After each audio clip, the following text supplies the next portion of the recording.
台南东区的苏卡艺术空间邀请到台湾天幕第一人蒋友廷大师举办个人的展览。这摆展览是蒋友廷大师第一摆甲当代艺廊合作，展期对4月2号到4月24号，欢迎民众会当前来欣赏中国、日本、台湾的首席天幕大师的作品。很开心能够邀请到蒋友廷到台南的离城艺术空间来做展览。那蒋友廷老师，他所创作的天幕釉的作品呢，那么是在日本、台湾跟中国大陆，做天幕釉的所有老师当中，大家公认他是第一人。那么他的作品非常的精彩。那我们在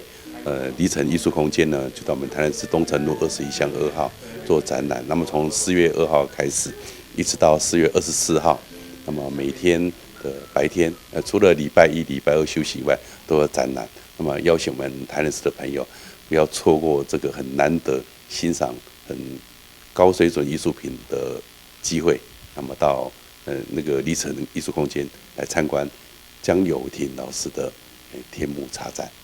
江大师用将近40天的时间，对窑烧的过程中发现，只要用5-6种的原料，就会当因为烧烘的关系无同，产生出千百种无同的款式。所以目前这一次展出带过来39件作品，它不属于传统的一个天幕，我称它为常设天幕。要认识它的差别，比较简单的就是传统的天幕等于是黑白照片，我烧的常设天幕它属于彩色照片，它不是釉要不一样，而是釉烧的一个变化产生的一个新的釉彩，叫做常设天幕。那它的一个性质是属于我称它为烧艺，它跟一般的巧工细工的工艺是不一样的。例如我们讲到陶瓷，一个就是陶瓷，就讲到陶瓷工艺，事实上应该还有一个陶瓷烧艺来作为一个